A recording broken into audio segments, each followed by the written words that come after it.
and I am joined by the deadly boys of One Culture, Michael Hamflett and Adam Wilbourn, here to bring you our review of King and Queen of the Ring. But before we get into proceedings, I must say that they do daily wrestling podcasts, where they review a Monday Night Raw, Friday Night SmackDown, the show formerly once known as NXT 2.0, AEW Dynamite, AEW Collision, pay-per-views, premium live events. They have interviews, roundtable discussions,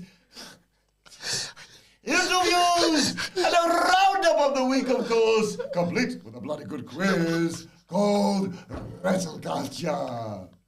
But, as I previously intimated, I am joined by Wilbourn Hamflett, granted, a few bloody days late, here to review King and Queen of the Ring. Hamflett, what did you make of this extravaganza?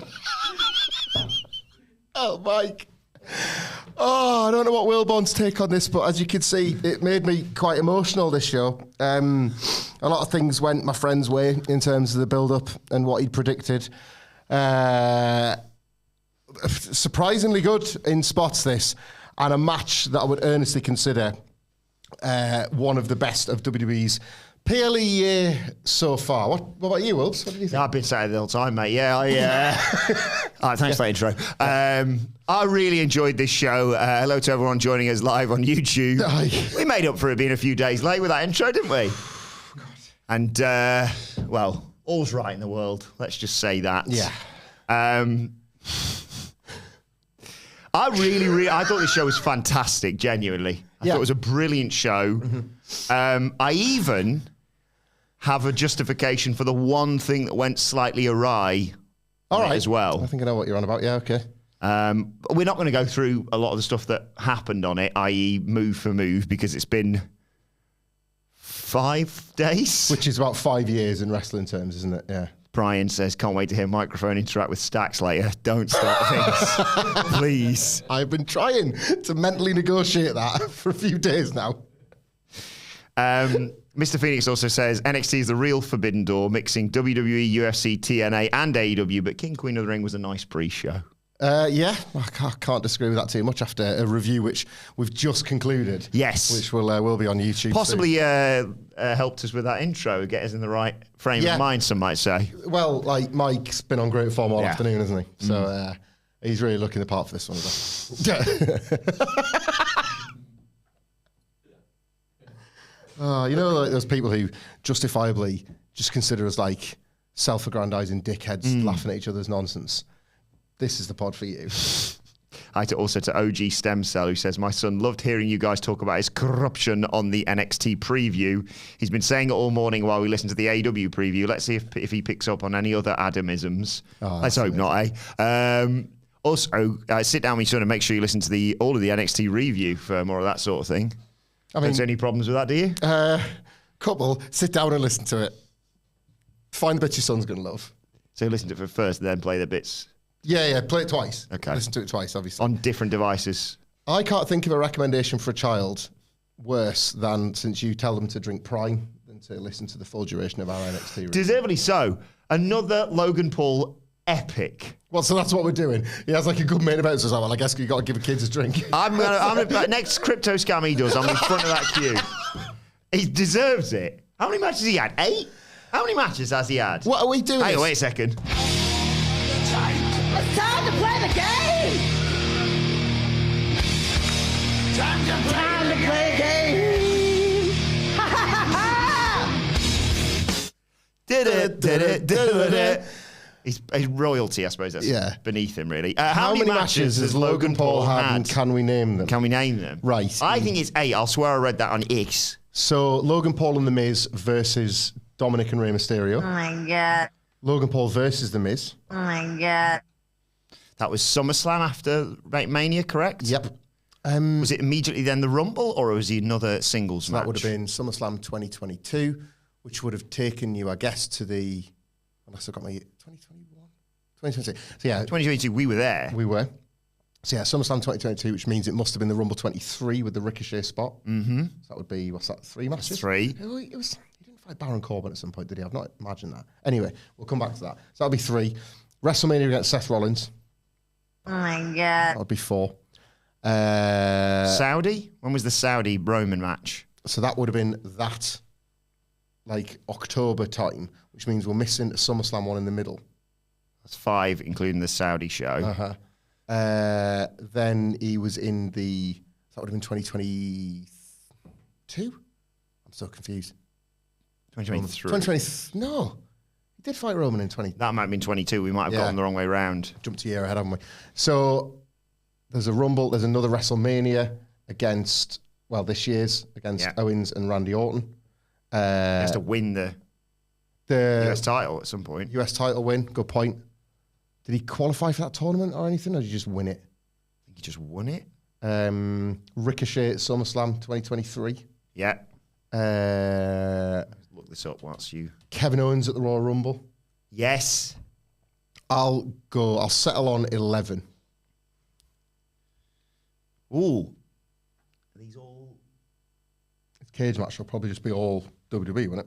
Oh, there was a qualifier. It's 13. 13. Thank you to Brian pointing that out. Logan Paul versus The Miz. Logan Paul and The Miz versus Mysterios. Logan Paul versus The Miz. Roman Reigns versus Logan Paul. 2023 Royal Rumble. Yeah. Seth Rollins, Logan Paul. Money in the Bank ladder match. Of course. To subsequently set up Logan Paul versus Ricochet. Yep. Crown Jewel 2023, he beat Rey Mysterio. Oh, yeah. Wasn't so great. Then he beat Kevin Owens at the Royal Rumble. Mm-hmm. Then he qualified for the Elimination Chamber. God, yeah. Beating The Miz. Mm-hmm. Lost that, obviously. Then triple threat for the US title.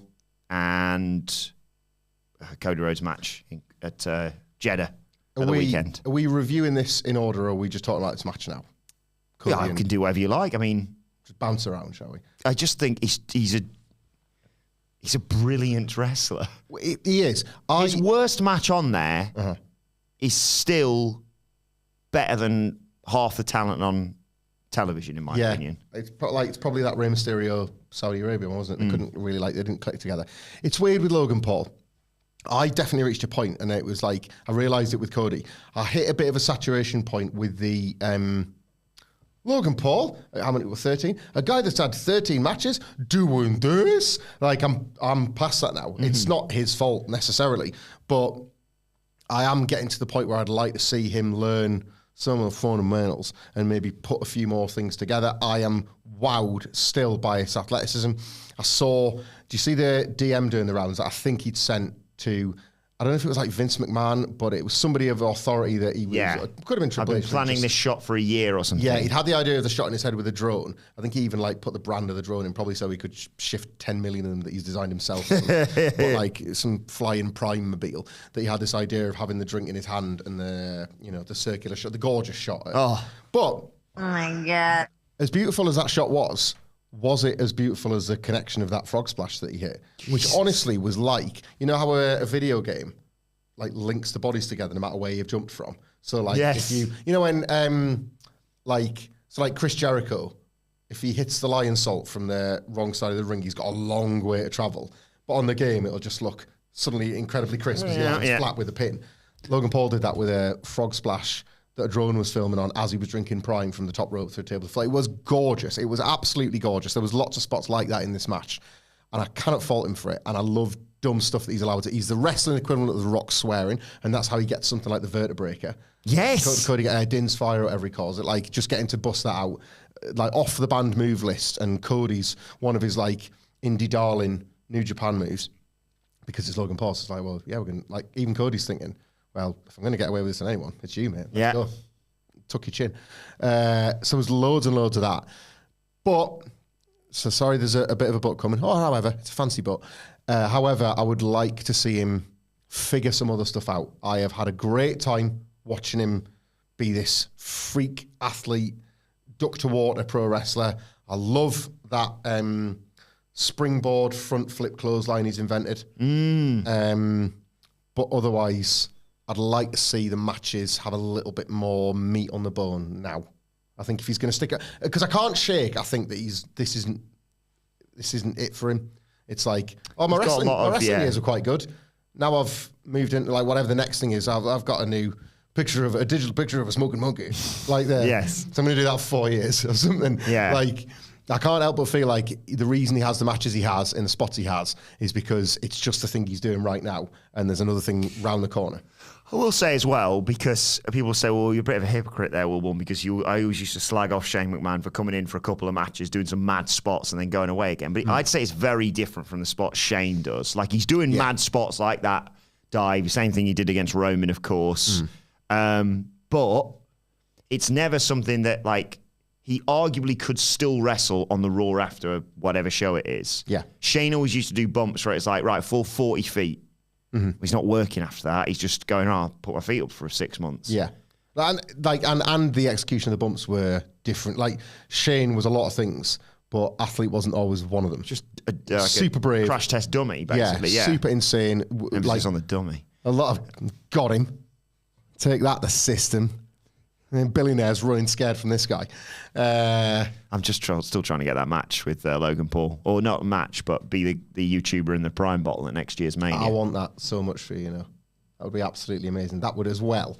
Like, you probably have... I love it because it's like, oh my God, that's KSI. Oh my God, that's High Show Speed. Oh my God, who the hell's that guy? The prospect of you being in the YouTube, like, all the Prime you can drink all weekend under the beating hot sun of Las Vegas, even though they have a fantastic range of $2 beers at the beautiful Oyo Hotel and Casino. Like, just you all weekend as like the Prime sponsored athlete, going basically right back to your earliest radio days. Who's that bloke in the Prime bottle and why has he pissed himself? That's just a little circle around like the M. I couldn't hold it, Logan. I drank too much.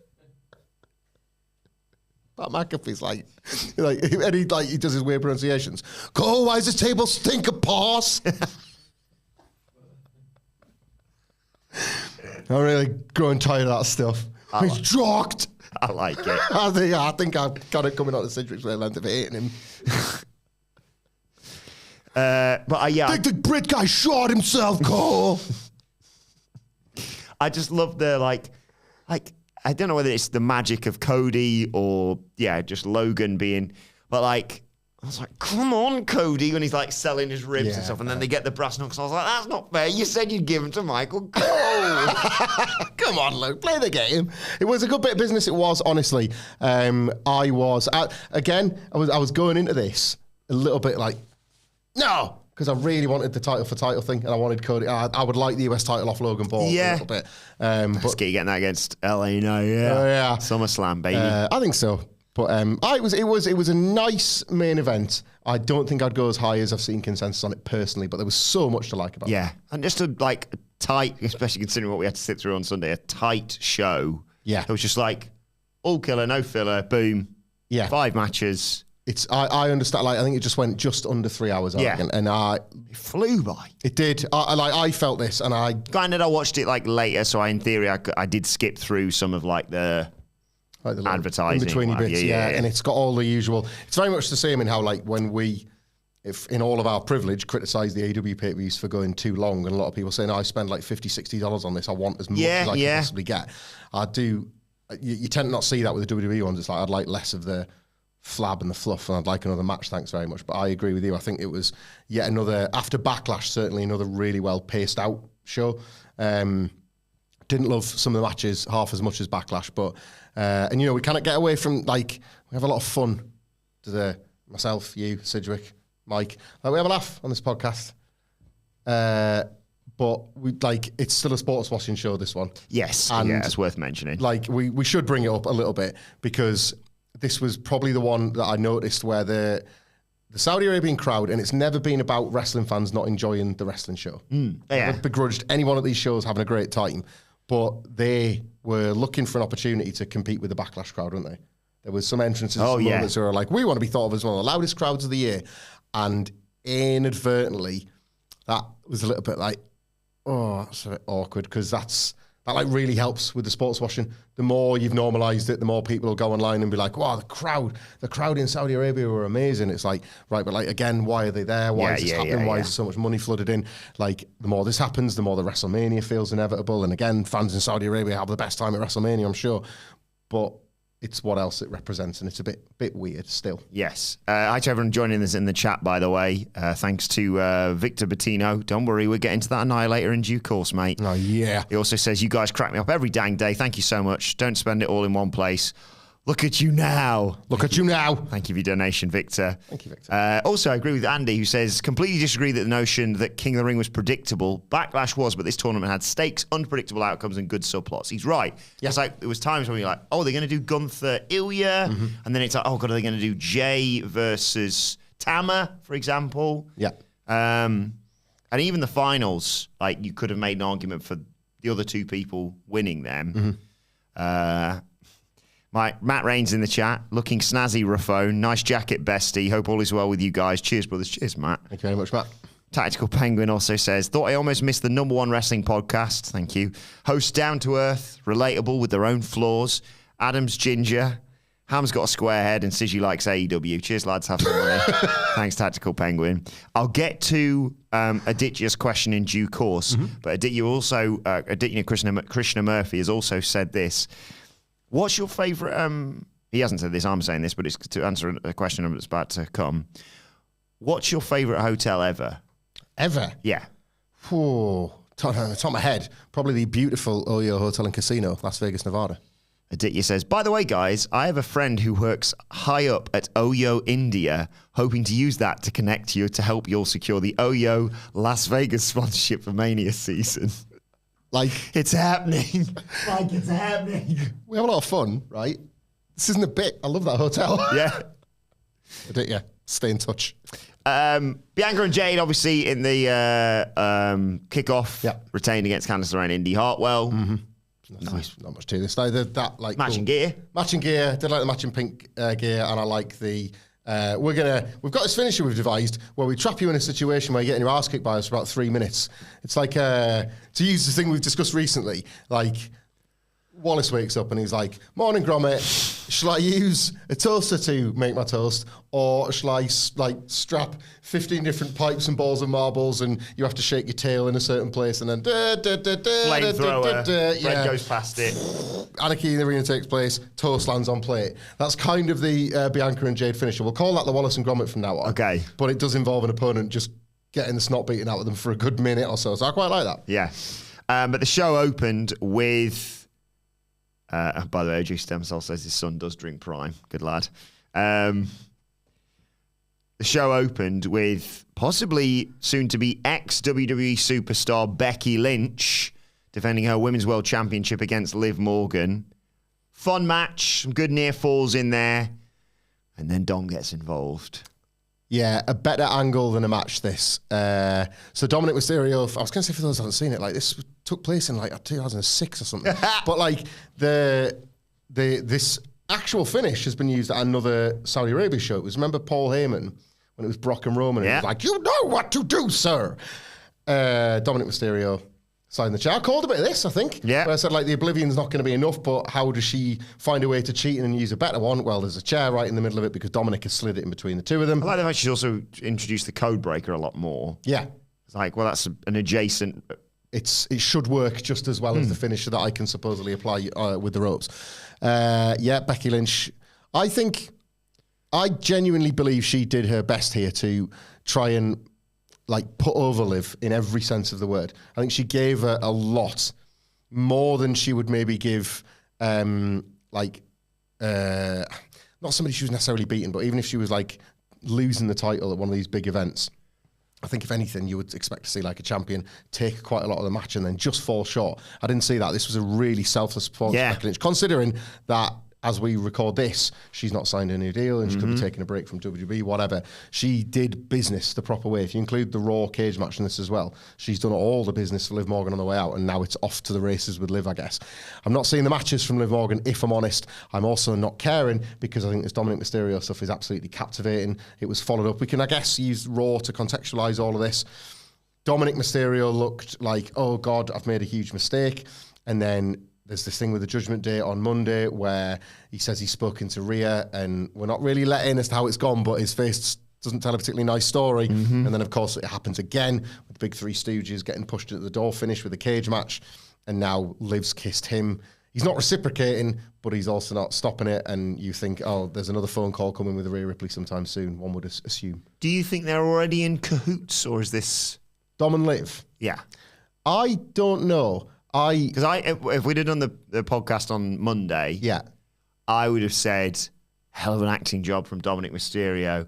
Slides in the chair, hit her with it, Becky, and I'll go and get the ref. Oh, no.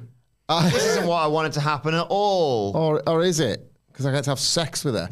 I'm starting to think that this is actually a Finn Balor plan with Dominic Mysterio as the pawn, right? He has spotted that Damian Priest has outgrown the Judgment Day.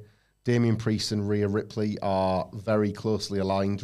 Both the closest to being baby faces when the Judgment Day. Yes. Rhea Ripley will come back an enormous baby face when she returns.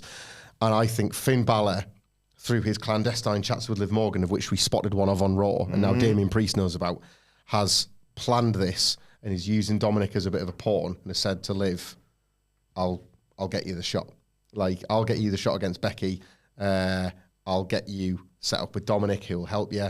That'll piss off Rhea Ripley more, and we're going to just wreck all this, and we'll all get what we want. I'll get my belt off Dominic, and it'll reveal itself to be that he wanted Damien's belt and she wanted Rhea's or whatever. And I think that's power couple. That's currently and I don't necessarily think they're in together. I just think it's a good working agreement to sort of try and get everything they want from this. That's where I think it might currently be going.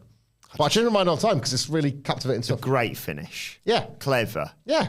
Good fun. Like, this story's good fun, and it's the sort of thing where, again, the matches aren't that great. Yeah. And I don't care. I want the movement of, there's been character development pretty much every week, and I want to see what next week's Raw's got in store for these specific set of characters.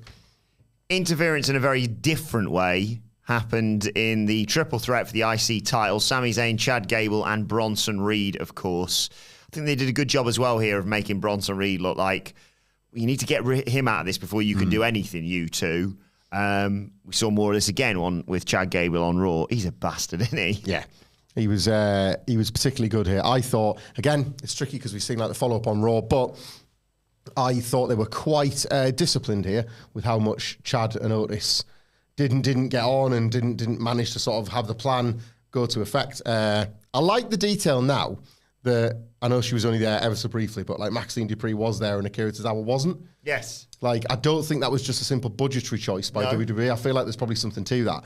And yeah, to your point, Bronson Reed was always going to be the fall guy in this. Always, always, always. So it was smart that the agent did it, that he got something in before Otis drills Chad Gable. And as well, by the way, the fact that Otis can physically attack Chad and it can effectively take him out of the match tacitly puts over that Otis has got Chad. If it was ever one-on-one, he can beat him. And I like that. And I like the slow burn, as with many Triple H things, of it not just being like, nah, bollocks to you, I'm turning on you here. This is the mistake. Yeah. Then it's right, we're going to punish you on Raw.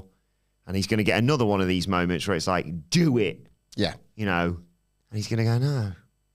And it's going to get a hell of a pop. What do you think the eventual thing's going to be? Do you think there's going to be a match that Maxine Dupree's going to lose and she's going to be knocked out in the ring and Chad's hit with a caterpillar?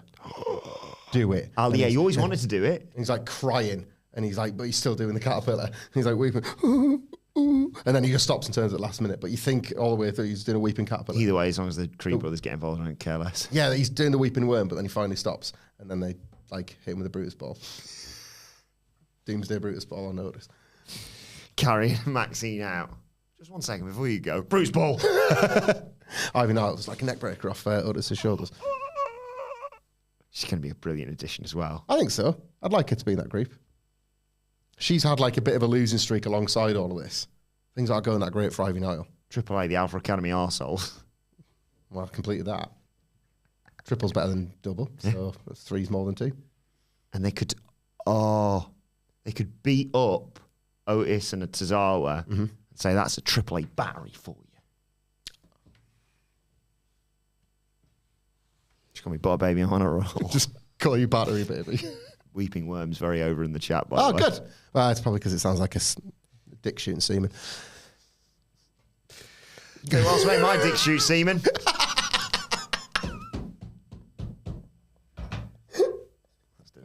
Number one in the charts because we will tell you what made our dicks shoot semen.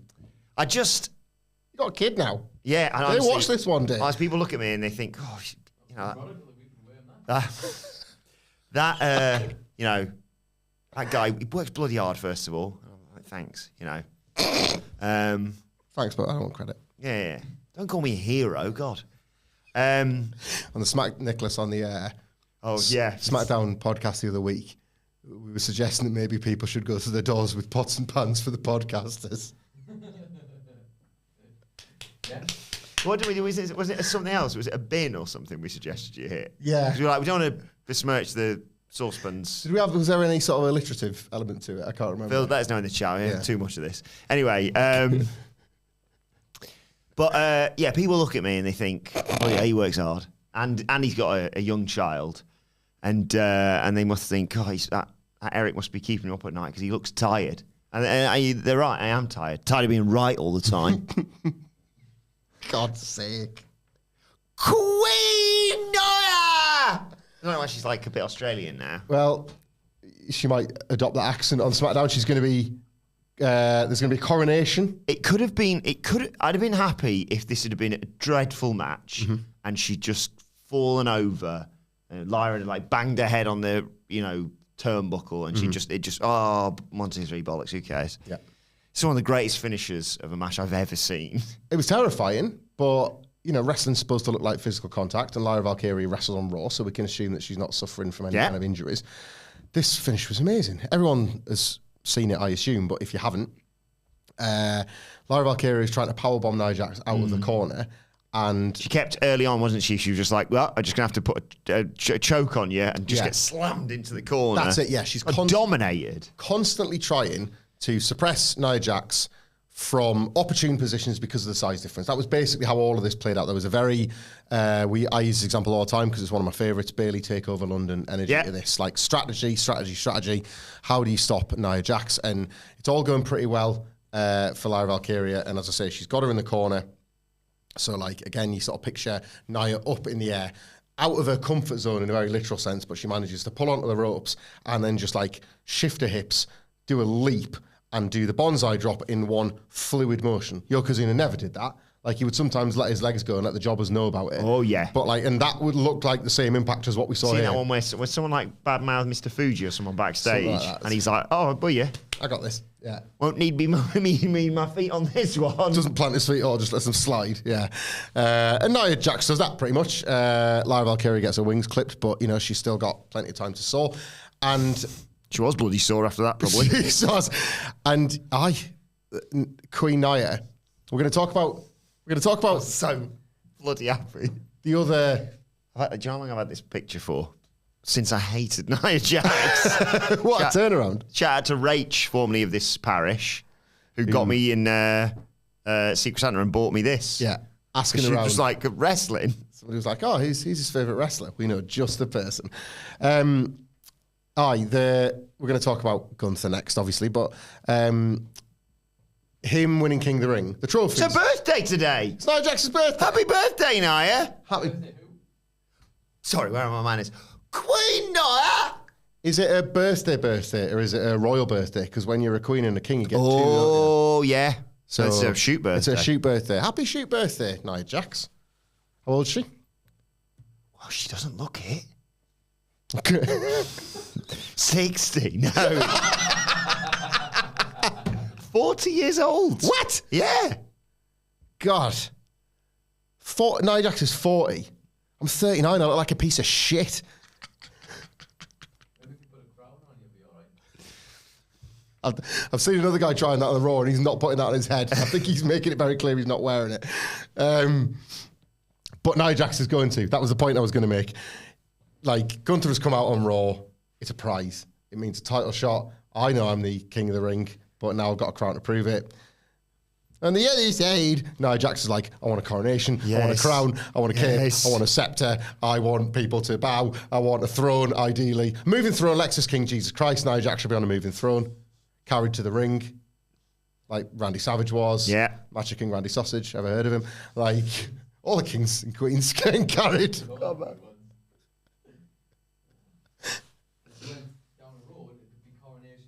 Hey!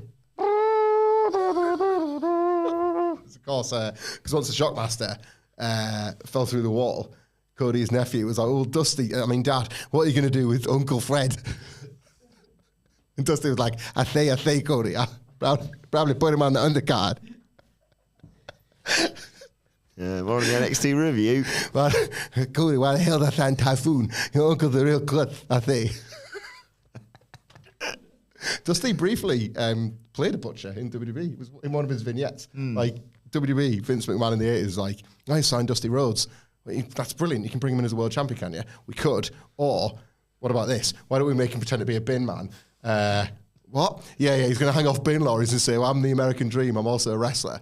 Anything else? Well, he's a butcher as well. What the fuck are you talking about, Vince? Well, because what I'm going to make him do is say, he's going to talk about the quality of his product as well as how good value it is. He says, well, you can't beat my prices, but you can't beat my meat. It's like, you've just signed Dusty Rhodes, you fucking idiot. It's like, well, he's a butcher and a bin man now and also polka dots. Yeah. Any questions?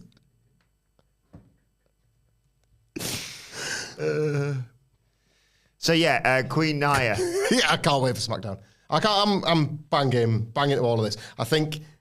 I thought those two of them told a really good story because I 100% watched that match and went, oh god, Lyra Valkyria's winning. And to be realistic here as well, I maintain that the SmackDown bracket was changed, so sometimes wrestling has a. So who would have? Jade Cargill.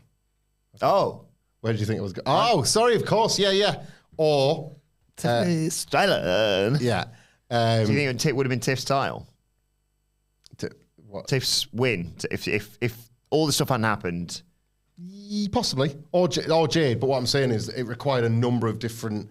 It was like a knock-on effect, resulted in Nia Jax having to beat Jade Cargill in that pathetic finish. But she's made it. Will make sense now though. Outsmarted Jade Cargill, out-wrestled Lyra Valkyria. That's how you win these tournaments. You got to beat. If you're going to win it, you got to beat everybody along the way, haven't you? Yeah. So, only face who can only beat who's put in front of you. Yeah, absolutely. I cannot wait for this nonsense on SmackDown. Yeah. Bit of me. We are going to check out the SmackDown preview later on this week. Let's come up with some ideas. Oh, I've already started, baby. Yeah, quite right. Aces and eights in the chat. Tiffany's the pink bling Money in the Bank briefcase. Yeah. Couldn't agree more. But yeah, I think as an opponent for, well, I've sort of trod on my own dick here by talking about it in advance. I really like the idea of Nia Jax going, actually, why wait till SummerSlam? I've got a title opportunity. Mm-hmm. Randy Orton, no, John Cena had a title opportunity at WrestleMania. He went, I'm going to do it earlier anyway. I'm going to do it anyway, and went for No Way Out, if you remember. Was that the one where Randy Orton just slapped the ref? I think, yeah. Well, I guess there goes your title shot. Solved my John Cena problem.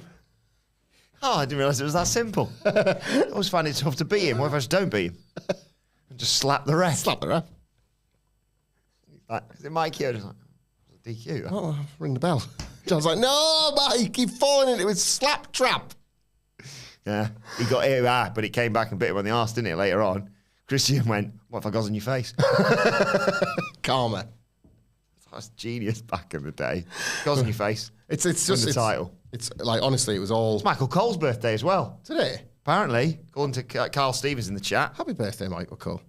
Yeah, it was one thing, wasn't it? So, like, Randy Orton slaps the referee. No, it's got to work backwards. So, yeah, Randy Orton slaps the referee, but gets karmic retribution when Christian slaps in his face. So, it now goes back to Randy Orton, who jizzes in his hands and shakes people's hands. And it's like, you understand karma? This is why I'm doing this. Call it not Michael Cole's birthday, according to Wikipedia. All right. No, happy birthday. I'll just make up people's birthday. Like an idiot now. Everything people said about you about being a hero, you made a fool of.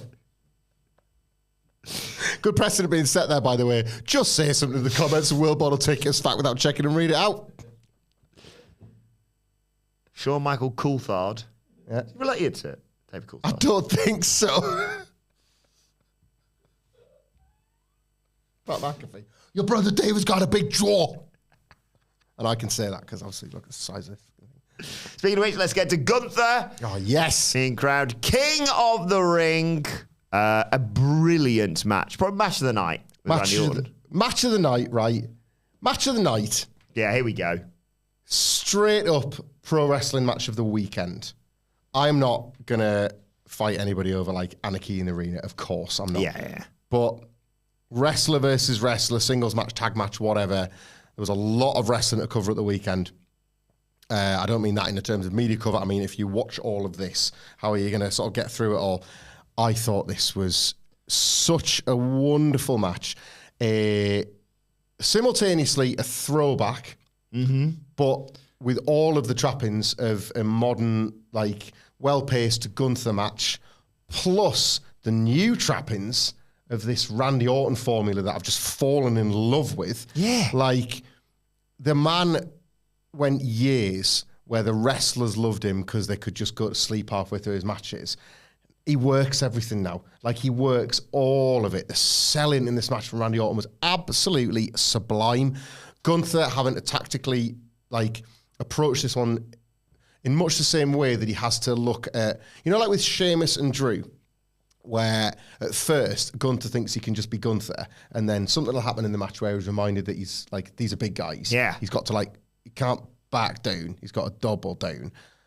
They did it again. For some reason, I didn't think Randy Orton was as tall as Gunther. And nor did Gunther. And that was what was so brilliant about this, right? So Gunther went in thinking, well, I've seen Randy Orton on television all these years, no problem. God, he's bigger in real life. Yeah. Like, Gunther suddenly had his own one-man airport test, and it was like, right, I can hit him hard, but I'm going to need to dig in here. How far away is he there? Jesus.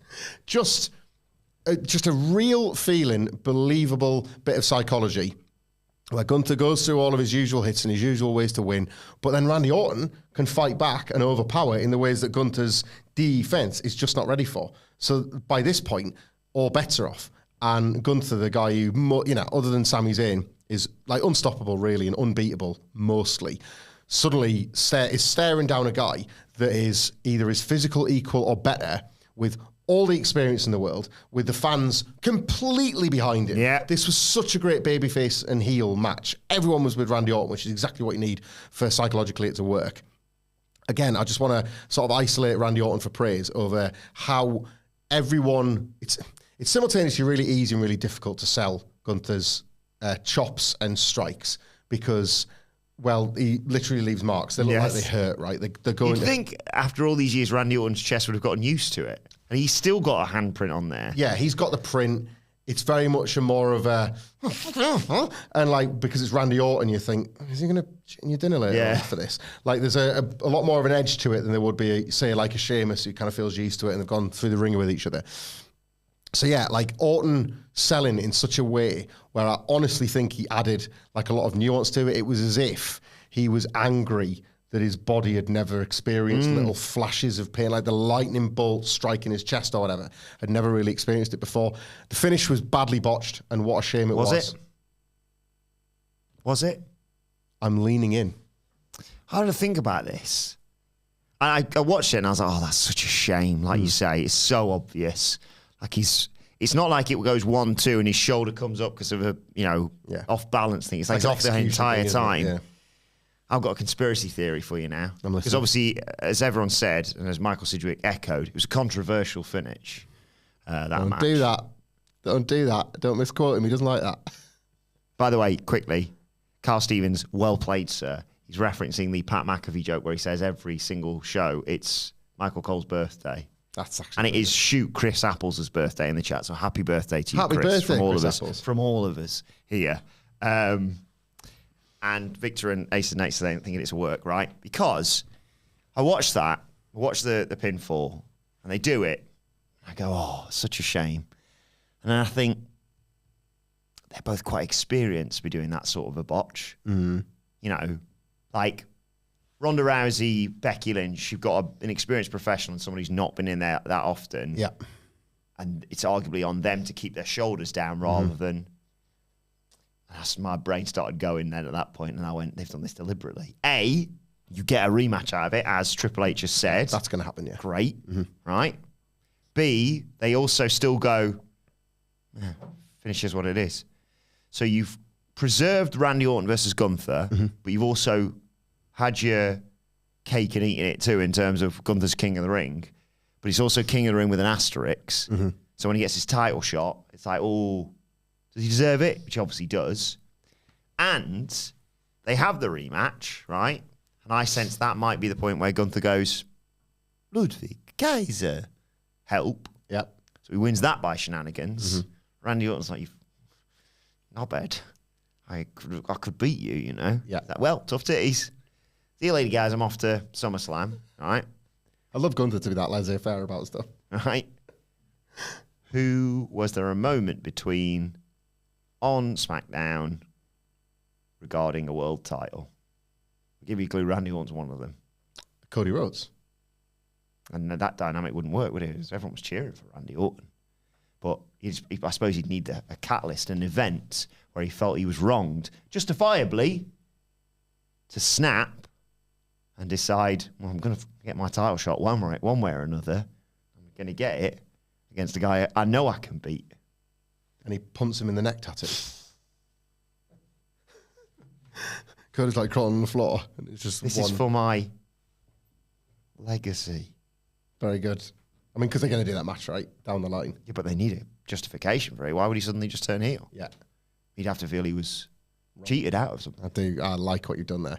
I mean, that is an awful lot of booking for the fact that one of the shoulders was half off the canvas. But You're Book of the Year, mate.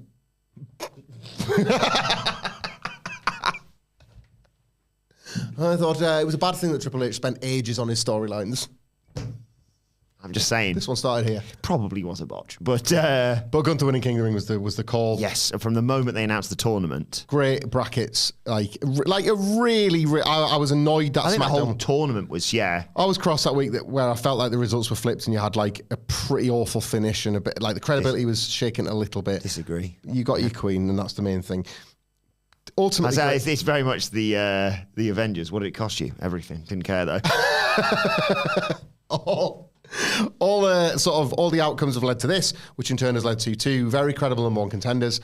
The King of the Ring now is infinitely more valuable than it was for like the last 10, 20 years or something, because the next one now comes with all of this prestige of, well, look at the last two winners.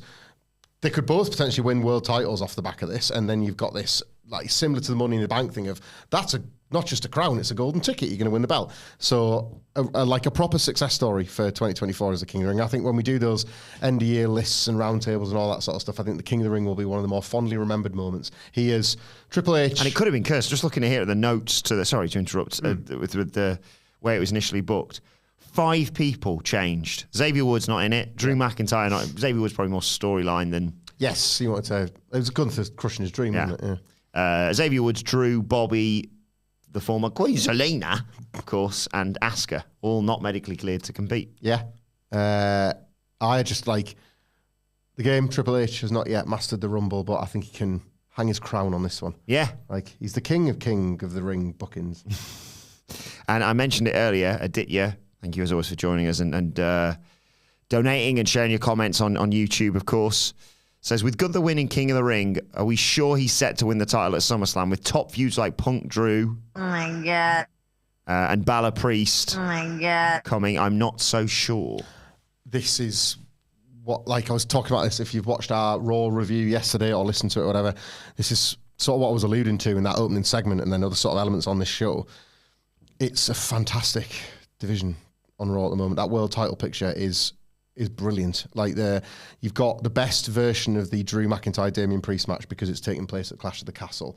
They are already building Drew McIntyre up to be a monumental babyface on that night. Yeah. So already stage one, whoever comes out of that match with the belt is gonna, like, if it's Damian Priest, he's done it probably through Punk help, and Punk and Drew go off and do their thing, and Damian Priest has that Finn Balor Summer Series or whatever. If Drew wins, off to the races we go for Drew and Gunther at SummerSlam with, again, Punk in the wings, Punk waiting for his shot, how that's going to work out. Does that then flip over? Should Gunther win? And then we go to Berlin. Is he going to want the Elia match in Berlin? like for all of their WXW lore, for all they've been like they're such famed European wrestlers at this point, or is it just absolutely friggin' massive Gunther versus CM Punk in Berlin?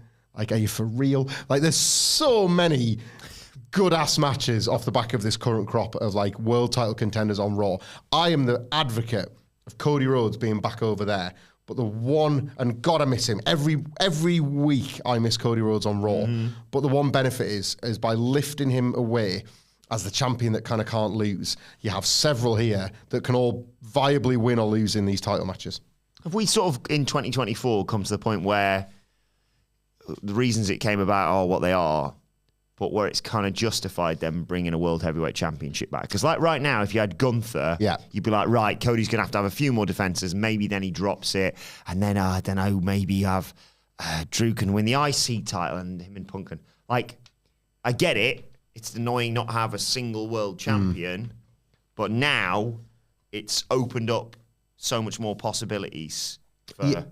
Yeah, I am. I never had a problem with two titles when there was broadly two distinct shows. Raw and SmackDown aren't perfect in terms of being proper separate entities, but from 2016 through to now, and the original one, like 2002 through when did like 11 maybe when they abandoned it, and you had that like Raw Super Show. I didn't like that middle period where you had two titles because it did just feel unnecessary. But the wrestlers, for the most part, interact with entirely different crops of wrestlers. So yeah, you can have two. I especially like where with this Triple H 5 to 6 match model, there's not the need to have both titles defended on these cards. Yes, as well. I don't mind. I didn't mind Damian Priest, for example, not defending his title at King of the Ring. It was this Cody wants to do them all, and more power to him. That's Cody. But let's say if Punk was to win the title, I can survive a PLE without Punk if Cody's defending his. I've just imagined Cody and CM Punk being world champions at the same time and taking that picture together, and I frankly can't think of anything else. And now we're getting a 2-night SummerSlam. I should not have already mentioned that. 2026? Yeah, it's a long way off. What? Presumably that is, sorry for not having given you WrestleMania. That's 100% what that is, isn't it? They had 2 dates in the calendar for next April, and they've had those ripped away from them. But, Wilbourn, what does that mean for SummerSlam 2025? As in it a 2-night or as in the location? As in the location, because you see, in August, WWE will take Gunther presumably, but like a big card to Berlin in August, and 1 week later, AW will run All In at Wembley. And I don't think the date of that is all on purpose, but I also don't think it's all an accident. I think they're going to test sort of European markets. You can only do one. Well, you just pick whichever one you like. We don't mind. There you go. Whichever show you like, come to our fucking show. Like, so they pick Berlin, they potentially eat into AW's Wembley audience, and that in itself is a pilot for, Wembley in August, is it? Before the football kicks back off, is it? We're going to be the FA Cup final, and you lose is going to be the fucking Charity Shield, mate. Like, if they can get SummerSlam early August, where they've moved it now to like the start of August. The Camp Nou. I don't know, at Wembley. Okay. As a way to trample over AEW getting to do All In 3, or whatever it is. You know they're going to want to do that. Although Camp Nou would be amazing. Estadio de Luz in Benfica. Ooh, Santiago Bernabeu. St. James's Park. Ugh. San Siro. I don't know any other big European stadiums. The Stade de France. It always reminds me of that World Cup advert where the lady just kept saying it over and over again. I was like, I want to go to the Stade de France. And because I'm assuming the French crowd in the stadium would be incredible. Jesus, so, yeah. But a really, really enjoyable King and Queen of the Ring PLE. We're only a few, what are we, 2 and a bit weeks off? Is that it? Clash at the Castle? Clash at the Castle is, middle of June. So, right, Clash at the Castle is in the middle of June. Yeah. So surely that's the next PLE we've got to look forward to, right? You'd think that. I'm kind of lost in thought. Let me just check my news. I'm kind of lost in thought thinking about that. Wes, you've gone a long way to check your notes. You put your laptop at the other side of the room today. Yeah, so as I was saying, so Clash at the Castle's the next PLE to get excited about, right? Yeah, no. 1 second. No, that wouldn't be the case. Actually, the next PLE to get excited about is actually NXT's PLE. That would be, of course, NXT Battleground. Sorry, Mike. You're grounded. Battleground. You're a winner. Ding, ding, ding, ding, ding. What's that noise for? That's a casino that also potentially houses guests. Washes them down. And where would you be your favourite place to be hosed or housed? Well, hose definitely probably in the Nevada desert. Yeah. Maybe in Las Vegas because it's so hot. But you know where I'm always feeling really cool? Where? In the beautiful Oyo Hotel and Casino. We pull this off, son of a bitch. Right, thank you to everyone who joined us. Thank you for all your donations, for your comments. Happy birthday again to Queen Naya. And we'll deal with all the fallout from this on our SmackDown preview on Friday, of course. And our NXT review is going to be going up in just a few minutes as well. But for now, this has been the King and Queen of the Ring review. My thanks to Michael Hamflett, to Mike Raffone. Thank you for joining us, and we will see you soon.